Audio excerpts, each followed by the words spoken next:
Hi everyone. आज मैले class 9 को इम्पोर्टेन्ट फर्मुला र डाटा फिजिक्स पार्ट 2 यानी कि मैले यो च्याप्टरमा force, machine, work energy power को फर्मुला र इम्पोर्टेन्ट डाटा लिएर आएको छु। यो तपाईहरुलाई क्विक रिभिजन को लागि हेल्पफुल हुनेछ। फोर्समा जाउँ।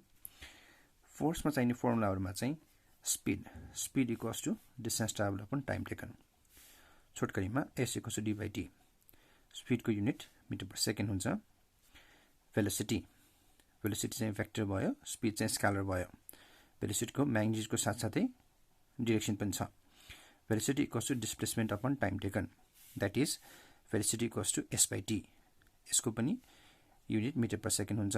यहाँ s भन्नाले डिस्प्लेसमेन्ट बुझिन्छ, यो स्पीड सँग चाहिँ नजुकिनु होला। त्यसपछि जाउँ एभरेज वेलोसिटीमा। एभरेज वेलोसिटी को फर्मुला चाहिँ total displacement upon total time taken हुन्छ, यानी कि शॉर्टकटमा average velocity equals to s/t, displacement upon time taken. Metre per second नै हो यसको युनिट पनि। त्यसपछि जाउँ एक्सेलरेसनमा। एक्सेलरेसनलाई स्मल a ले रिप्रेजेन्ट गर्छ। यो भनेको rate of change of velocity, यानी कि change in velocity per unit time, that is a is equal to v minus u upon time हुन्छ। युनिट चाहिँ मिटर पर सेकेन्ड स्क्वायर। त्यसपछि हामी नेगेटिभ एक्सेलरेसनलाई चाहिँ रिटार्डेसन भन्छौं, दैट इज रिटार्डेसन को formula चाहिँ यसको उल्टा लेख्नु भयो हुन्छ, u minus v upon t। यसको युनिट चाहिँ मिटर पर सेकेन्ड स्क्वायर। त्यसपछि जाउँ सुपाथ रिलेसन SU/VAT। यो SU/VAT मा चाहिँ s भनेको डिस्प्लेसमेन्ट अथवा डिस्टेन्स, u भनेको इनिशियल वेलोसिटी, v भनेको फाइनल वेलोसिटी, a भनेको एक्सेलरेसन, t भनेको टाइम। अब जनरल सुपाथ रिलेसनमा चाहिँ हाम्रो v is equal to u plus at हुन्छ। अर्को formula distance equals to average velocity time, u plus v upon 2 into t। अर्को formula s equals to ut plus half at square, र finally v square equals to u square plus 2as। यो चाहिँ normally हरिजोन्टल मोसनको लागि हुन्छ। अब vertical मोसनको दुईटा condition छ। When a body falls under gravity भनेको एउटा बडीलाई माथिबाट तल खसाइन्छ भने, त्यतिखेर यो फर्मुलामा a को ठाउँमा g हुन्छ भने s को ठाउँमा h हुन्छ। भनेपछि यो फर्मुला केमा चेन्ज हुन्छ त, v is equal to u plus gt, h equals to u plus v upon 2 into t, h equals to ut plus half gt square, र v square equals to u square plus 2gh। यसरी अलिकति change हुन्छ। अनि यो सबभन्दा सुरुमा खसाल्दाखेरि रेस्टमा हुने भएकोले गर्दा हामीले यहाँ u लेखे तापनि हामी हिसाब गर्दा चाहिँ यो u को ठाउँमा 0 हाल्न सक्छौं, किनकि यो रेस्टबाट स्टार्ट भएको हो। त्यसपछि जब हामी when a body is thrown up, एउटा कुनै पनि अब्जेक्टलाई माथि थ्रो गर्छौं, त्यतिखेर यो रिटार्डेसन हुने भएकोले गर्दा यो a भनेको माइनस g हुन्छ र s को ठाउँमा h हाल्नु पर्छ। भनेपछि v को formula v is equal to u minus gt, h equals to u plus v upon 2 into t, h equals to ut minus half gt square, र finally v square equals to u square minus 2gh। भनेपछि s को ठाउँमा h र a को ठाउँमा minus g। अनि यो केसमा चाहिँ त्यो अब्जेक्ट माथि गएर रोकिने भएकोले गर्दा फाइनल वेलोसिटी 0 लिनुपर्छ, फर्मुलामा v लेखे तापनि। अब अहिलेको कुरा नै मा कन्टिन्यू गर्नु पर्दा, if a body starts from rest, कुनै पनि अब्जेक्ट रेस्टबाट स्टार्ट हुन्छ भने इनिशियल वेलोसिटी u 0 हुन्छ। If a body comes to rest, final velocity 0 हुन्छ। त्यसपछि अर्को फर्मुलामा जाउँ। मोमेन्टम, जसलाई p ले पनि रिप्रेजेन्ट गर्छ, is the product of mass and velocity. Mass into velocity भनेको मोमेन्टम हुन्छ। यसको SI युनिट चाहिँ kg मिटर पर सेकेन्ड।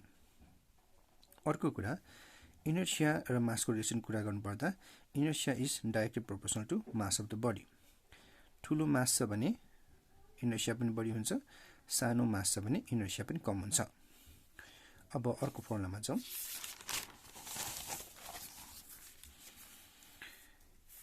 अब Newton's second law of motion को कुरा गर्नुपर्दा, त्यसबाट acceleration is directly proportional to force applied. त यो कन्डिसनमा के हुन्छ, मास चाहिँ कन्स्ट्यान्ट हुनुपर्छ र acceleration is inversely proportional to mass. त यो कन्डिसनमा के हुन्छ, फोर्स चाहिँ कन्स्ट्यान्ट हुनुपर्छ।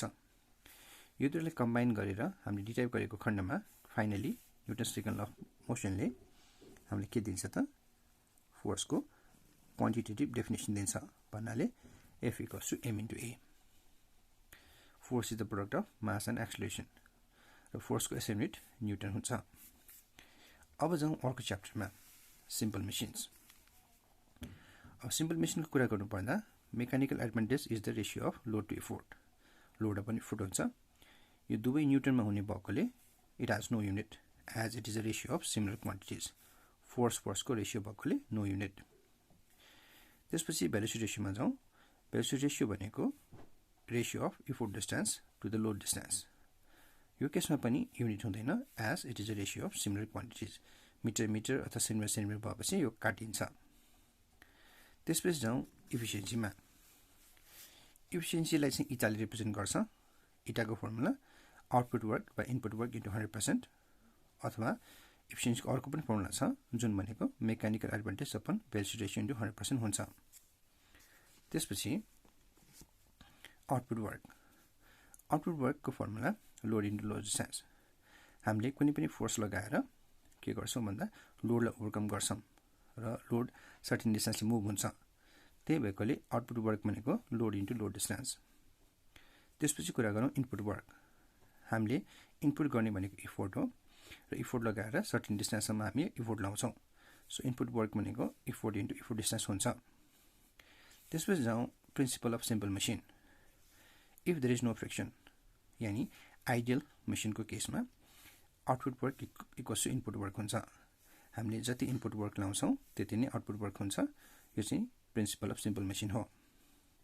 त्यसपछि अरू सबै फर्मुला त सिम्पल मेसिनमा सेमै हुन्छ, तर विभिन्न सिम्पल मेसिनको भेलोसिटी रेसियो चाहिँ फरक हुन्छन्। त्यो के हुन्छन् त हेरौँ। त्यो लिभरको केसमा भेलोसिटी रेसियो भनेको effort arm upon load arm हुन्छ।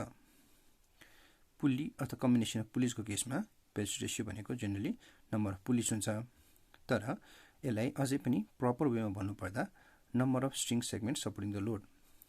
भेलोसिटी रेसियो भनेको स्ट्रिङ सेगमेन्ट जसले चाहिँ लोडलाई सपोर्ट गरेको हुन्छ त्यसको नम्बर बराबर भेलोसिटी रेसियो हुन्छ।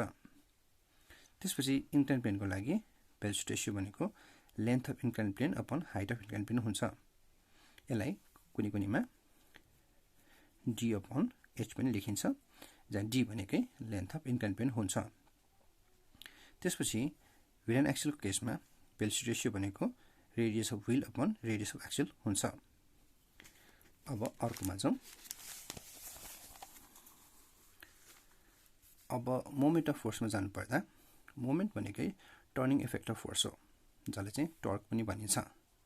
सो मोमेन्टको फर्मुला चाहिँ फोर्स इन्टु मोमेन्ट आर्म। त्यही कारणले गर्दा यसको एसआई युनिट चाहिँ न्युटन मिटर हुन्छ। मोमेन्ट भनेको मल्टिप्लिकेसन अफ फोर्स र मोमेन्ट आर्म। त्यसपछि अब ल अफ मोमेन्टको कुरा गर्नुपर्दा इन इक्विलिब्रियम अथवा ब्यालेन्स कन्डिसनमा sum of anticlockwise moments equals to sum of clockwise moment हुन्छ। ब्यालेन्स कन्डिसनमा एन्टी क्लकवाइज मोमेन्टहरूको सम र क्लकवाइज मोमेन्टको सम इक्वल हुन्छ। त्यसपछि प्रिन्सिपल अफ लिभरमा जाउँ। प्रिन्सिपल अफ लिभरले के भन्छ त्यस्तै छ। At balance condition load into load arm equals to effort into effort arm. Balance कन्डिसनमा लोड र लोड आर्मको product equals to effort into effort आर्मको प्रोडक्ट हुन्छ। त्यसपछि जाउँ final chapter work energy and power. यसमा कुरा गर्नुपर्दा वर्क डन भनेको जहिले पनि के हुन्छ फोर्स इन्टु डिस्प्लेसमेन्ट। यसको एसआई युनिट जुल हुन्छ। अब 1 जुल इक्वल्स टु 10⁻⁷ अर्ग। वर्कको एसआई युनिट जुल हुन्छ भने वर्कको सिजिएस युनिट अर्ग हुन्छ। त्यसरी नै क्यालोरी जुलको कुरा गर्नुपर्दा एनर्जीको सिजिएस युनिट चाहिँ क्यालोरी हुन्छ र एनर्जीको एसआई युनिट चाहिँ जुल हुन्छ। सो 1 क्यालोरी इक्वल्स टु 4.2 जुल।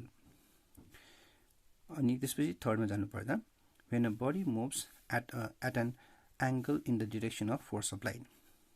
यदि हामीले फोर्सलाई र जुन मुभमेन्ट छ डिस्प्लेसमेन्ट छ त्यो सर्टेन एङ्गलमा लागेको छ भने त्यतिखेर वर्क डनको फर्मुला एफ इन्टु डी मात्रै हुँदैन, त्यतिखेर वर्क डनको फर्मुला एफडी कस थीटा हुन्छ। त्यसपछि जाउँ वर्क डन अगेन्स्ट फ्रिक्सनमा।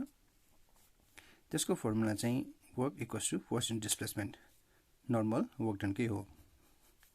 त्यसपछि वर्क डन अगेन्स्ट ग्राभिटीको कुरा गर्नुपर्दा त्यो भनेको डब्लु इक्वल्स टु एमजिएच हुन्छ। त्यसपछि आयो काइनेटिक एनर्जी को फर्मुला हाफ mv² हुन्छ पोटेन्शियल एनर्जी को फर्मुला mgh हुन्छ यो भनेको वर्क डन अगेन्स्ट ग्राभिटी सँगै इक्वल हुन्छ र यसमा नभएको फर्मुला पावर भनेको work done upon time taken र पावर को SI युनिट वाट हुन्छ अर्को हाम्रो बिगर युनिट अफ पावर भनेको हर्स पावर 1 हर्स पावर भनेको 746 वाट्स हुन्छ आशा गर्दछु कि यो भिडियोबाट भाइ बहिनीहरुले यो तीनटा च्याप्टर फिजिक्सको फर्मुला र डाटाहरु इजिली कन्ट पार्न सक्नुहुन्छ के नबुझ्नु भएको खण्डमा कृपया कमेन्ट सेक्सनमा गएर फेरि सोध्न सक्नुहुन्छ थ्यांक यू